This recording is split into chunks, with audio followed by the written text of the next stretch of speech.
Olá pessoal, meu nome é Henrique Fabretti, a gente está fazendo aqui uma edição do OpsiCast, é uma iniciativa nova aqui do OpsiBloom, onde a gente está trazendo pessoas para falar sobre direito digital, proteção de dados, governança de inteligência artificial. E hoje eu estou aqui com a Ana Rita, já vou deixar ela se apresentar, e a gente vai falar um pouquinho sobre o próximo passo, o próximo nível de governança dos programas de privacidade. Como é que a gente dá aquele passo adicional, como é que a gente melhora o estado do nosso programa de privacidade. Aninha, antes de começar a falar, se você quiser se apresentar. Perfeito, me apresenta. Eu sou Ana Rita Bibá, sou uma das gestoras do time de proteção de dados e inteligência artificial do escritório OpsiBloom. É um prazer estar aqui com você. Que honra. Obrigada. Obrigado você. Tem um ponto mais especificamente que eu gostaria de conversar um pouco com você, Aninha, de qual que é o próximo passo dos programas de privacidade, né? Então eu vou fazer um rápido contexto, mas eu prometo que eu quero mais te ouvir do que falar. A gente passou por algumas fases de LGPD, passamos pela grande onda de programas de adequação, mapeamento, diagnósticos, se fazia muito gap assessment em cima de atividades de tratamento de dados pessoais, que particularmente até acho que não é, para começar, não é o melhor modelo de estruturação de programa de privacidade, mas é uma forma possível sim de construir esses modelos e esses programas de privacidade. A gente passou por depois uma fase de entendimento e estruturação da função do encarregado, o que ele deveria fazer, conscientização, treinamento, fazer as políticas e procedimentos que foram criados ali nos projetos de adequação realmente funcionarem na prática e eventualmente adaptar esses documentos. E depois que tudo isso está rodando, que os programas de privacidade estão, entre aspas, em voo de cruzeiro, né? Assim, já fiz o básico, o arroz com feijão está funcionando muito bem, o que fazer depois?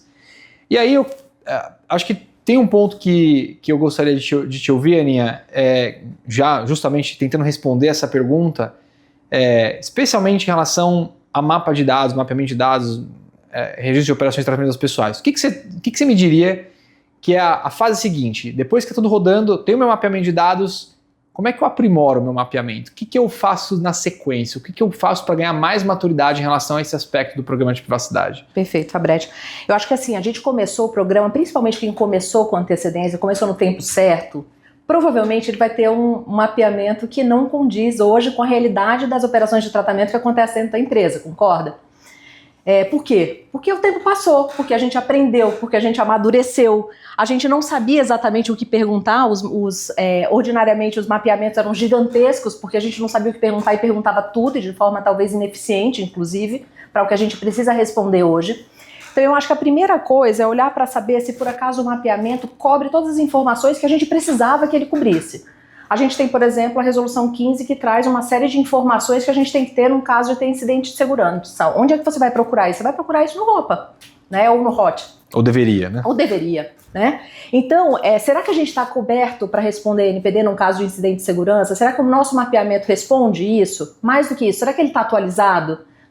Se a gente fez isso em 20, porque as empresas que começaram a fazer mesmo trabalharam ali em 19 por conta até de muita influência do GDPR, depois passou para 20 porque LGPD veio em seguida, 18 GDPR, 20 LGPD. Então, se por acaso eles começaram de uma forma antecipada ou começaram no tempo certo, o mapeamento já está completamente desatualizado, se isso não foi visto depois que foi feito, né? Então eu acho que assim, primeiro, eu olharia para saber, o mapeamento está atualizado, ele retrata realmente as operações de tratamento que acontecem na empresa hoje. Se ele está atualizado, ele responde a todas as perguntas que eu preciso saber com o mapeamento? Perfeito. Passei por essas duas respostas. Se a resposta foi sim, mundo ideal, né, que muitas vezes não acontece, mas mundo ideal, eu preciso saber, Fabretti, olhar para o mapeamento e de fato usar como uma ferramenta de gestão de risco. Eu preciso olhar se, por exemplo, dentro do meu mapeamento, quantos legítimos interesses eu tenho. Eu tenho LIA para todos eles? A gente tem a orientação da NPD no sentido de tudo que é feito com base no legítimo interesse precisa de LIA, mais ou menos complexo, a depender da complexidade do risco da própria operação. Então eu acho que eu olharia para o mapeamento como uma ferramenta de gestão de risco, a partir dela, olhar a criticidade. Preciso fazer relatório de impacto? Preciso olhar para a transferência internacional, que atividade que impacta ali transferência internacional. Então, preciso olhar se por acaso tem um mecanismo para isso. Você comentou aqui um ponto que eu acho interessante, né?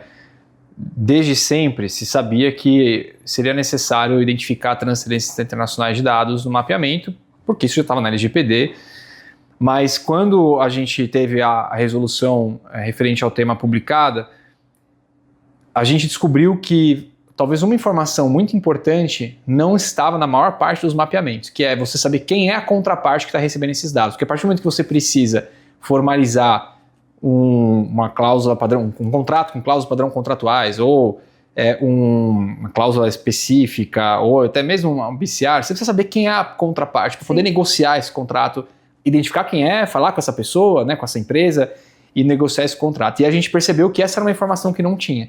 Tinha lá se você compartilhou dados, se para qual país, para qual finalidade, mas quem é a contraparte, a gente não tinha identificado.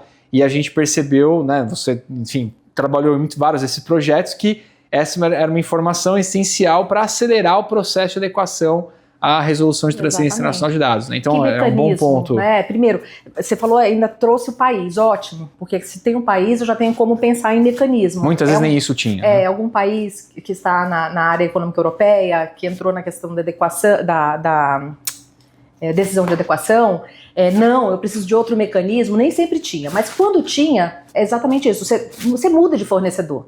Hoje você tem um contrato com uma nuvem X e amanhã você resolveu que tem melhores condições na nuvem Y. Você atualizou o mapeamento, é muito difícil, Fabretti.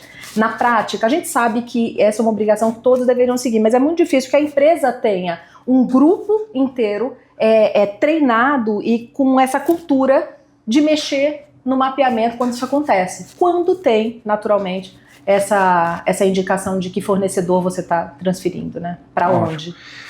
E vou pegar outro gancho do que você mencionou aqui sobre a parte de incidentes, né, de comunicação de incidentes. Uma outra coisa que a gente percebeu é que na hora de comunicar um incidente, você precisa listar quais são as medidas técnicas de segurança que eram aplicadas aos dados que foram impactados. E o mapeamento muitas vezes não tem essa informação, porque isso na verdade é consequência do suporte técnico onde essas atividades acontecem, né? Se é num sistema, se é sei lá, no SAP, se é no sistema de RH, se é no CRM, e as medidas de segurança se aplicam ao sistema e não à atividade. Exato. Então a gente percebeu também, né, inclusive é um trabalho que a gente tem feito bastante de mapear os assets de tecnologia, né, então onde essa atividade acontece, ou inclusive às vezes mais de um ambiente, depois para mapear quais são as medidas de segurança que se aplicam para esse ambiente, assim eu tenho uma correlação completa, atividade, ambiente de tecnologia e a consequência do mecanismo de segurança, das medidas técnicas e organizacionais de segurança e informação que são aplicadas nessas atividades, que aí isso me ajuda na hora de responder um incidente a ser muito mais rápido e ágil, a trazer todas as informações que a NPD exige. Perfeito. Você quer alguma coisa mais básica que precisa informar? Volumetria. Tinha no primeiro mapeamento lá em 2019, 2020, a ideia de que você teria que pelo menos dimensionar ali a volumetria. Para estimar o risco da atividade. Exatamente.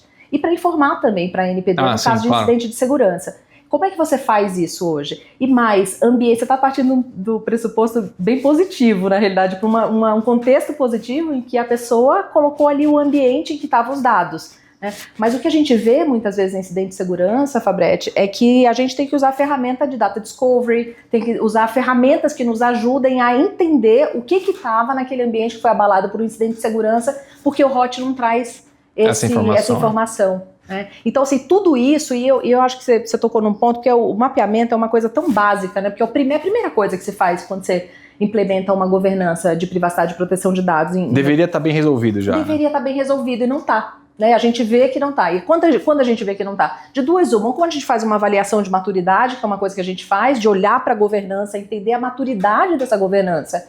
E muitas vezes a gente pega as falhas do mapeamento nessa atividade, de olhar para as evidências, né, que o programa é eficaz e enfim, que funciona. Ou então nos casos mais caóticos, que é no caso, no meio de um incidente de segurança, você tem que entender o que estava naquele determinado ambiente que foi impactado pelo incidente. Né? E você não sabe se não estiver no HOT. Aí você vai ter que descobrir durante o incidente, com um prazo de comunicação para a NPD acontecendo. Né? Perfeito. Deixa eu fazer uma mudança agora, pegar um segundo tema aqui dentro dessa ideia de próximo passo de evolução do programa de privacidade. Sobre a função do encarregado. Né? me parece assim, a primeira fase dessa função era o básico, atender requisições titulares de dados, revisar contrato e eventualmente conseguir fazer as políticas e procedimentos, ou pelo menos os principais funcionarem na prática, de price by design, de compartilhamento de dados. Pensando que esse básico já foi feito, o que o encarregado deveria fazer hoje para atingir o próximo nível de maturidade? Primeiro, ele tem uma idealização da governança, né? Ele já tem uma governança implementada. Você está falando que já tem uma governança implementada. Eu já tenho ali alguns controles estabelecidos, ou deveria ter controles estabelecidos. Esse DPO, eu acho que ele vai ter que, neste momento, se debruçar em cima de determinados controles. Dá para usar todos os controles nessa jornada? Não. Mas se debruçar naqueles controles para saber se aqueles controles, na prática, ele funciona. Né? Ele é eficaz naquele programa, a empresa está cumprindo, a norma, a política está sendo aplicada, ela está gerando efeitos, ela está mitigando riscos ou não está, ou é ineficaz, ou é inócua, o que eu preciso fazer para ajustar isso aqui? Eu acho que o monitoramento é o próximo passo, Fabretti, mas antes do monitoramento eu faria o monitoramento do próprio programa, dos próprios controles que eu quero estabelecer ali para olhar para ver se na prática aquilo está funcionando para o que foi idealizado, né, dentro de um programa de governança.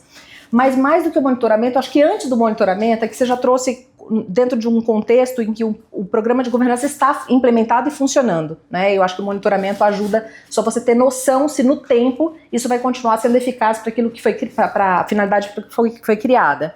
Mas eu acho que antes eu iria para uma avaliação de maturidade. Eu não sei, eu venho de empresa, Fabretti, e tenho um histórico de empresa. Tive em escritório antes, mas vim de empresa. E eu ouso a pensar que a avaliação de maturidade, eu acho que é um passo que tem que ser feito. E tem que ser de maneira recorrente. Porque os programas ficam obsoletos. E o monitoramento serve para isso também, para você olhar se não está funcionando. Tem dois motivos, ou porque a empresa não está aculturada para implementar aquilo que está escrito, por exemplo, numa política no seu dia a dia, e aí é uma questão de treinamento, e eu acho que treinamento é importantíssimo também, tem rotatividade, tem uma série de coisas, as pessoas simplesmente esquecem também. Então, para aculturar, para treinar mais, a ponto disso entrar num fluxo, né? E a avaliação de maturidade pegaria, né, esse diagnóstico, esse contexto, o que eu preciso fazer depois, sabe? Perfeito. Não, acho que faz todo sentido. E aí eu vou conectar isso com outro ponto que eu acho que é uma deficiência dos programas de privacidade. Posso complementar só Por uma favor. coisa? Eu perdi o raciocínio. Na avaliação de maturidade, também você traça plano de trabalho. Isso para um DPO, para mim, é essencial. Você não pode simplesmente entrar num fluxo e achar que está resolvendo alguma coisa. Primeiro você tem que documentar. Então a avaliação de maturidade serve inclusive para prestação de contas, não só para a NPD, mas para o próprio board da companhia, para o próprio comitê ali de risco ou de proteção de dados, que é mostrar o seguinte, olha, nós temos um programa, 80% do programa está funcionando, que já é para mim um percentual fenomenal, porque normalmente a gente não pega 80% numa avaliação de maturidade, né, numa primeira pelo menos. Mas dali dos 80% para os 100%, e eu sei que nunca vai ser 100%, mas dali para os 90% tem uma jornada. Então o plano de trabalho ajuda, Fabretti, na minha opinião, a avaliação de maturidade seguida do plano de trabalho a partir de um diagnóstico feito, ajuda a você estabelecer budget para o ano seguinte. A gente sabe que empresa navega em cima de um orçamento, né? Sob um orçamento, na verdade. Então eu acho que a avaliação de maturidade e com o plano de trabalho faz com que eu tenha consciência e capacidade de entender o que eu preciso de verba para o ano que vem. Que é fantástico isso, porque normalmente a gente vê empresas trabalhando o ano inteiro arduamente, chegando no final do ano entra um desespero de tentar comprovar onde foi gasto esse dinheiro. Quando você tem um plano de trabalho, está ali. Né? Você sabe exatamente o trabalho foi feito antes. Né? Exato, você sabe exatamente onde você gastou cada parte do seu orçamento. Então assim, eu pensando numa cabeça de dentro de cliente, tá? Do que propriamente de escritório. Eu acho que isso é fenomenal. Então chega no final do ano, você não tem esse trabalho. Tá lá, o plano estabelecido, você pagou o orçamento dentro daquele plano estabelecido, sabe? Plano de trabalho estabelecido para atualização, para maior eficácia, para, enfim, do programa de governança. Perfeito. Aninha, acho que a ideia era discutir esses dois pontos aqui, pensar nesse ciclo de ganho de maturidade.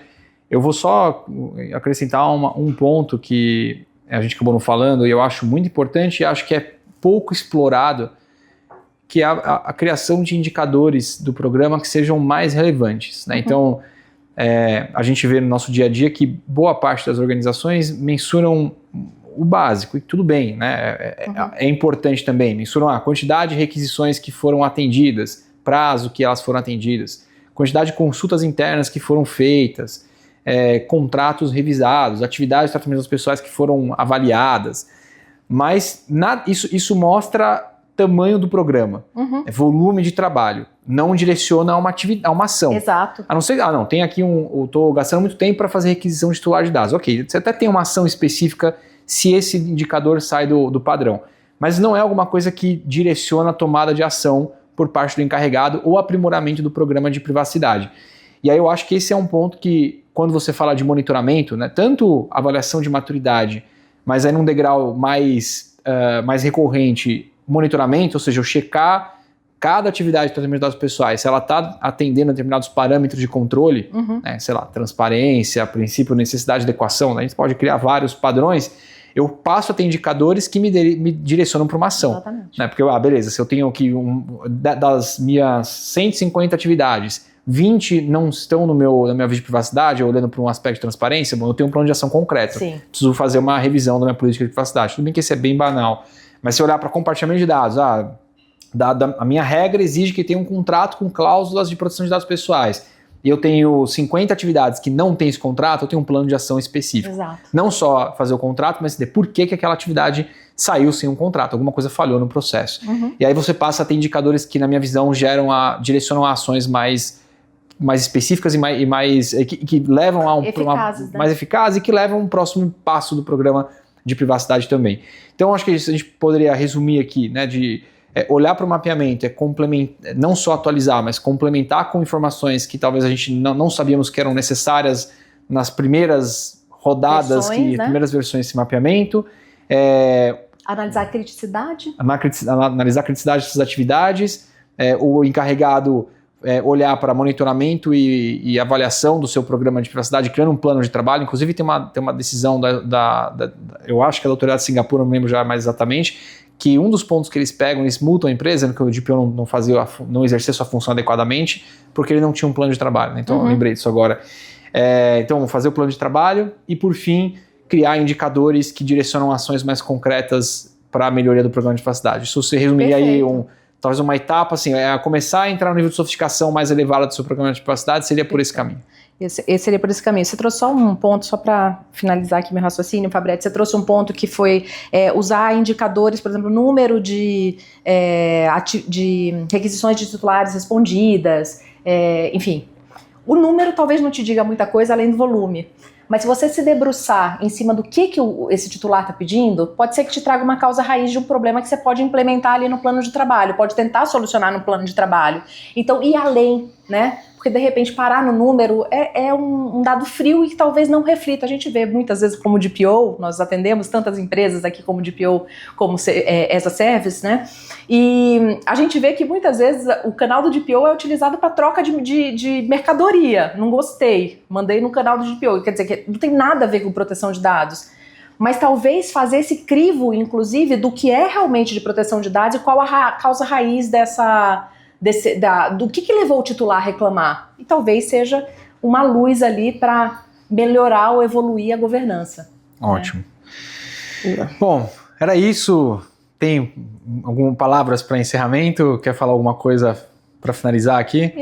Fabretti, eu acho que a gente já falou tudo aqui, mas eu realmente entendo que esse é um ano de aumento de capacidade de trabalho da ANPD. É natural que a ANPD vá colocar isso dentro de um processo de fiscalizatório também. Isso ela já falou, isso não é segredo, não é informação de dentro da ANPD, é informação pública, que eles estão aumentando o contingente, né, de servidores. Basicamente. Exatamente. Naturalmente, isso vem para fiscalização também, não só de ECA digital, mas também de LGPD.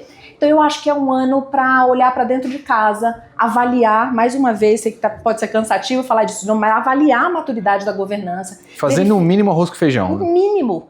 Bem e ter feito. Um plano de trabalho, ponto. Na minha opinião, assim, se eu tivesse empresa, era o que eu faria agora. Legal. Obrigado pelo bate-papo, obrigado para quem assistiu aqui a nossa conversa e esperamos as próximas edições.